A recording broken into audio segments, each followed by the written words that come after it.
Hi guys, I'm Blayne Alexander, and this is Talking Dateline. Today's episode is a Keith Morrison story, The Night of the Audition. It begins with the disappearance of 25-year-old Shannon Madill, a rising actress in Calgary, Alberta. Just days after a promising audition in November of 2014, Shannon was gone.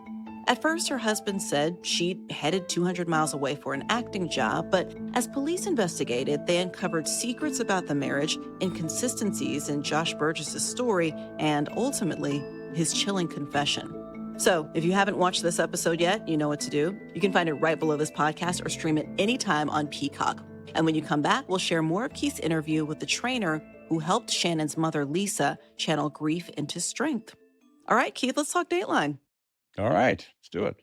I have to say that just from the very first shot, the very first line, this story drew me in because it began in such a different way from a lot of our other stories, right? I mean, usually it's the death or whatever's happened, kind of the mystery right off the bat. But here we have a woman who's boxing. Yeah. Well, my brilliant producing partner, Tim Eulinger, decided that's a good way to start this story because it really was a very important way for a mother to deal with what happened to her daughter. I was reading about, I'm changing the subject just a little bit for a moment, if that's permissible in this program. Please I think do. it is, right? Yes, please do. Reading about this wonderful children's author named Robert Munch, who lives in Guelph, Ontario, Canada, with his wife, Anne. But there was a phrase he did for a book, see if I can remember it, that, was appropriate, I think, for Shannon's mother.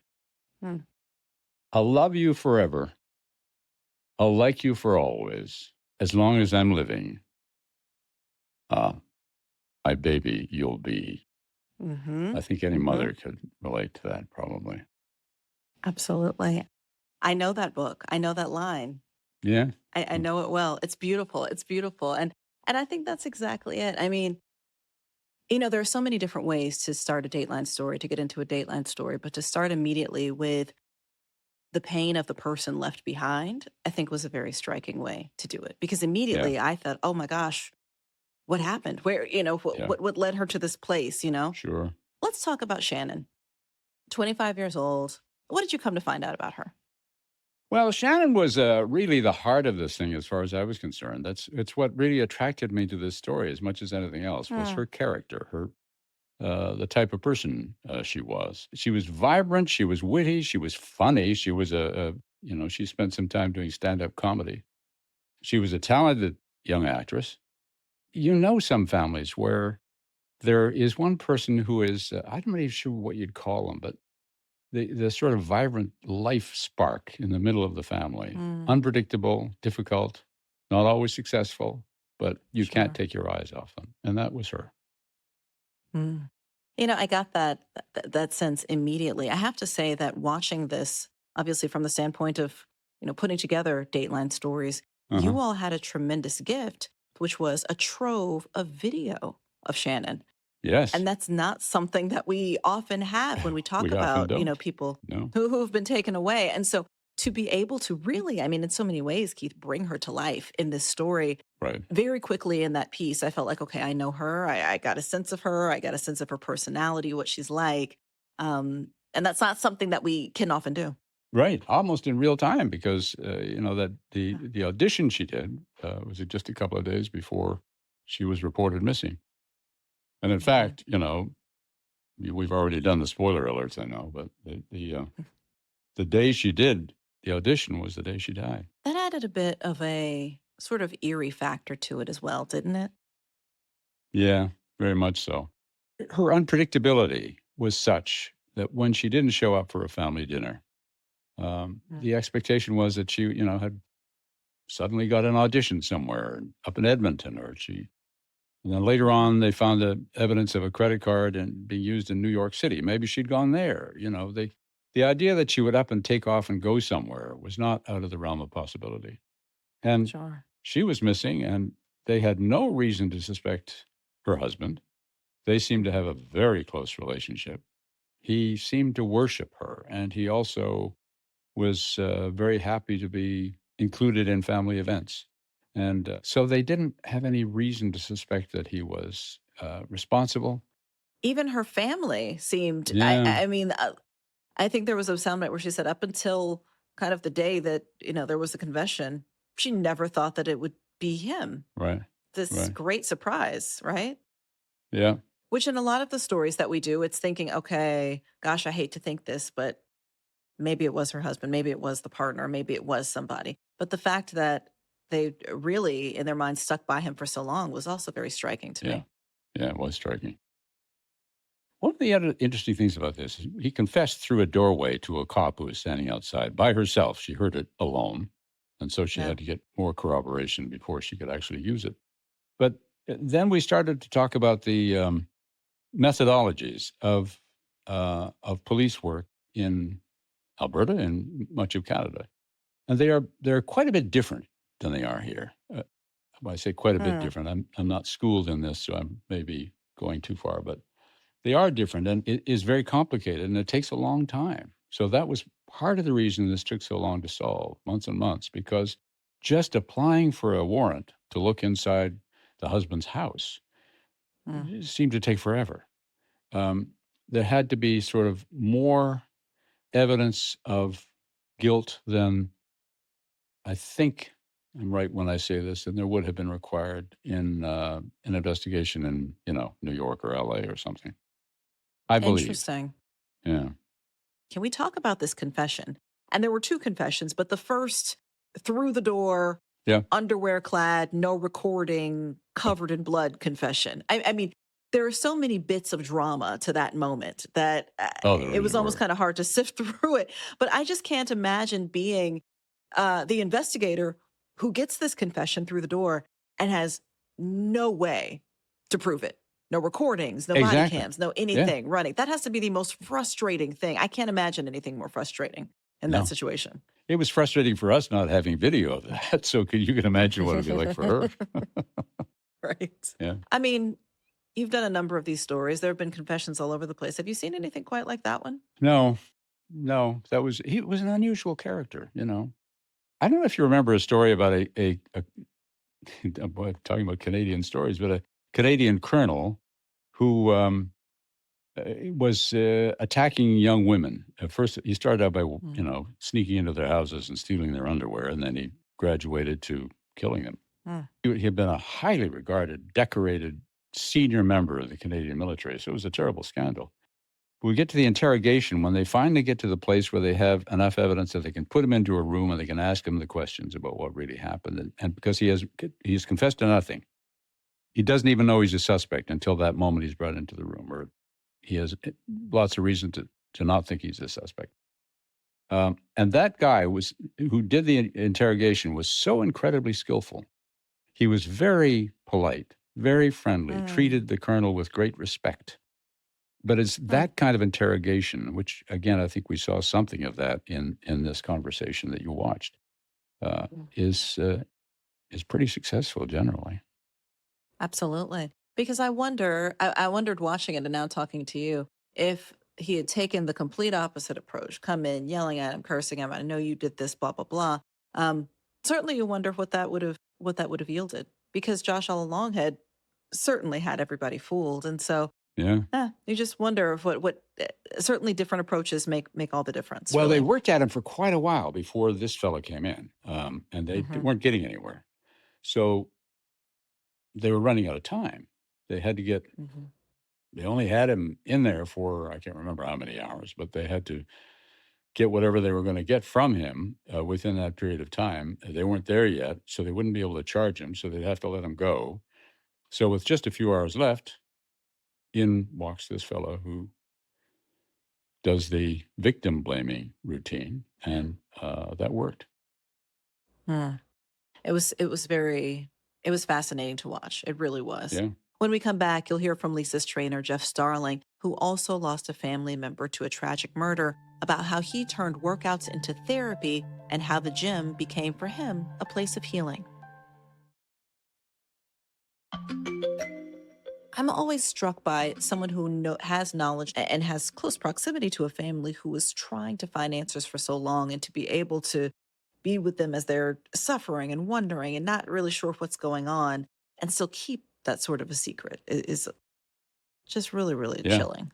You could go and be apparently Mr. Nice Guy with the family over Christmas, take them Christmas gifts. And you know it's full well that their daughter is in a Tupperware container on his porch. On the porch, yeah. You know, when you spoke with Shannon's family, and I really loved the interview with her mother. How was that for her to find out that bit of information? On the one hand, there is the answer, right, that you've sought for so long, but the answer is so painful. Well, she's been dealing with that for a long time now, for about a decade, and I think that, and she has found some measure of, I won't say peace, but some way to deal with it through the boxing that we showed at the beginning and the end of the program. That was hugely important to her, to be able to take out the aggression and the anger. Well, you talked about Lisa, Shannon's mom, and just the ways that she has dealt with this, which of course has been tremendously difficult for her. Boxing. We start with Yeah. those images of her there in that Calgary gym, and we Yeah. actually hear a little bit more from a trainer. His name is Jeff Starling, who also lost a loved one to a murder. Talk to me about that connection. They'd both went through this terrible traumatic thing, so they understood each other. I think had she not gotten the impression that her instructor knew where she was coming from, it wouldn't have been quite as helpful to her. It was just, it was as a way to release their grief, as a way to get it out. It's been wonderfully helpful to both of them, I think. Sure. Keith, let's play a little bit of your conversation with Jeff. So I lost my brother, my younger brother, Laurie, around the same time that Lisa lost Shannon. And then we met at a support group for families who've been impacted by homicide. It took a few conversations over a few months to convince Lisa to come and try this out. She had done exercise and movement and fitness in the past, but this was going to be a very, a more intense relationship, coach-client. But we had the bond of that shared loss, which gave us an anchor to work off. Lisa and I kind of joke that no matter what's happening in your day, the bar always weighs 45 pounds.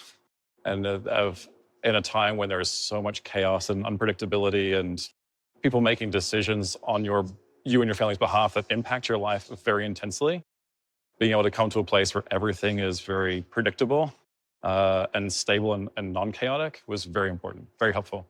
That was really powerful. He said several powerful things in there.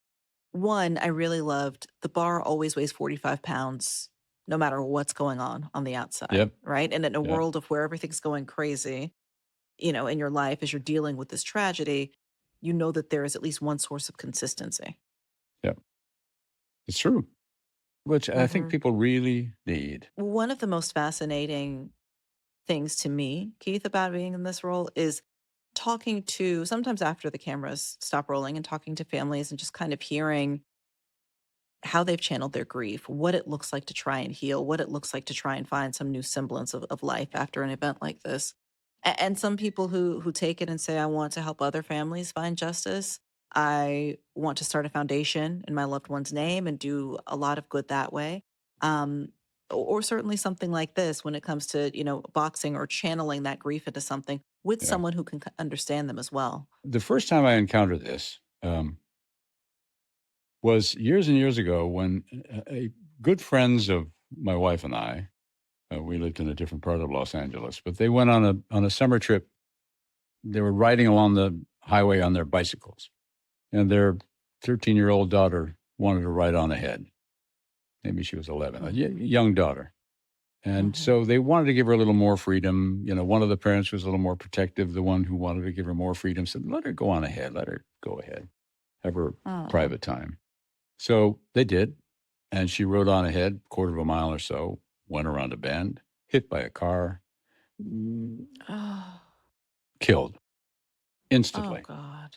So we went with that mother and father through the process of, when they brought the girl home, when they went to the funeral home with them, were there the day that she was able to say goodbye to her daughter's body in the casket, and saw that the kind of raw grief that I'll never forget for as long as I live. But the reason I'm telling you is because she put this grief of hers to work also. She formed an organization that her daughter who had loved dancing, that age so many girls do.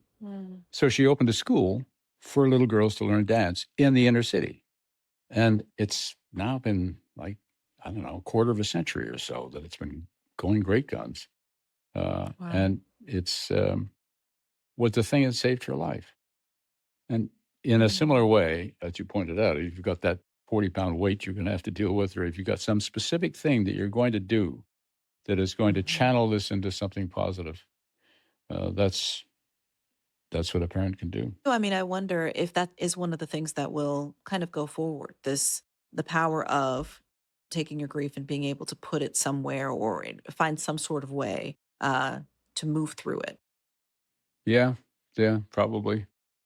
But, you lose somebody in a family, it does change your perspective on things a lot. And yeah, I think that's why that little bit of doggerel struck me so much. That little line, "I'll love you forever. I'll like you for always. As long as I'm living, my baby you'll be." And that's what her mother feels. I can tell you for sure. As long as she's living, Shannon will be her baby. Well, it was a beautiful interview and a very powerful story. Certainly in learning about Shannon, but just in the many ways that this person was ultimately brought to justice. Coming up, we will answer some of your questions from social media. Well, as you can imagine, Keith, we have a lot of social media comments, questions, Oh, yes. thoughts. All right. Sure. So let's go to some of those. Okay. Southern Beach Girl, I love that name. Southern All Beach right. Girl says, "Don't be flaky about meetups with family or friends, or they'll never know you're missing."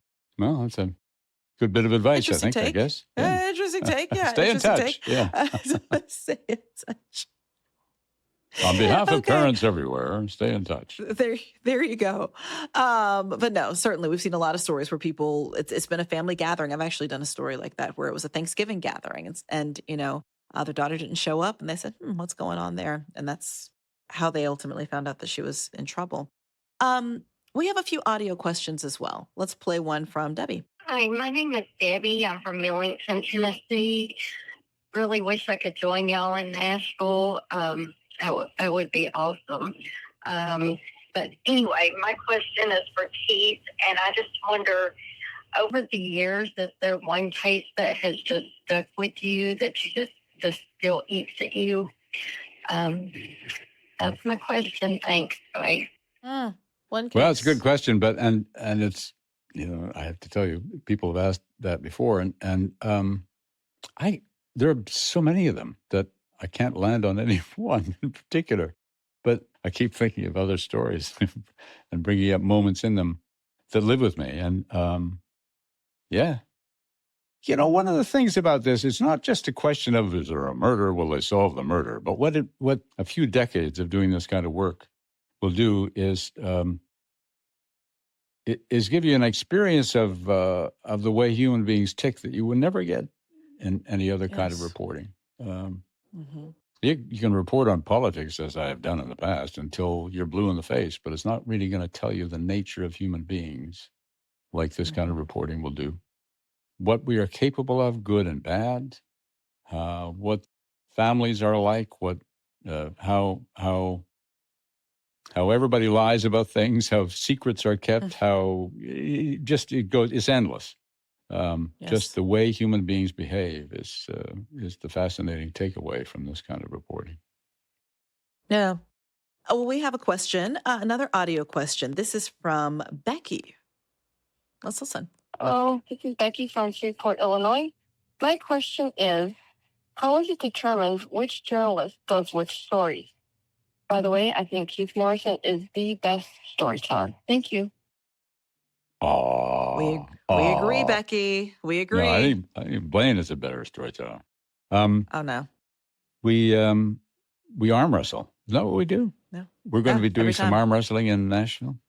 That's what we get together in a room. They throw out a title on the table, and we arm wrestle over it. Yeah. And Keith is clearly the strongest among us, and Josh. They're very strong. Oh, right. No, it comes down to a number of different factors. But, Sure. I mean, a lot of us, sometimes we bring stories to the table, right? There will be stories that we're particularly interested in that, you've been following or that you Sure. have a passion for wanting to tell. Sure.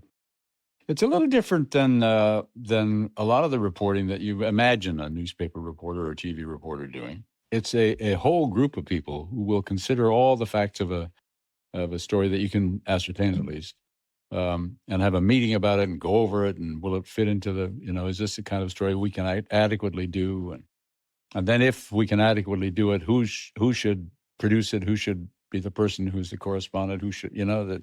There's an awful lot of thought that goes into these decisions. Mm-hmm. And, we're fortunate to have some people who are pretty good at that kind of decision making. A whole army of a team that is fantastic at this. Yes. Well, no, these were great questions. And somebody mentioned Nashville. We'll do some arm wrestling in Nashville, won't we? You bet. You bet. I'm looking forward to it. Well, Keith, it's always such a pleasure to talk Dateline with you, my friend. Thanks so much for joining me today. Thank you. It's been a delight, as always. As always. All right. That's it for Talking Dateline this week. Thank you so much for listening. If you have a case that you want us to cover or a question for our team, you can reach out to us anytime on social at Dateline NBC. You can also leave us a voicemail at 212-413-5252 or send us a voice memo in a DM. Keith, you check those voice memos, don't you, personally? Oh, yeah. I spend most of my day doing that. Exactly it. And one more thing, we are just 1 week away from Dateline Live in Nashville. That's taking place Sunday, September 28th. You still have a little bit of time to get your tickets, but they are going fast. Head to datelinenbc.com/event. That's datelinenbc.com/event to grab your tickets now. We'll make sure to see you there, of course, and we will always see you every Friday night on Dateline NBC.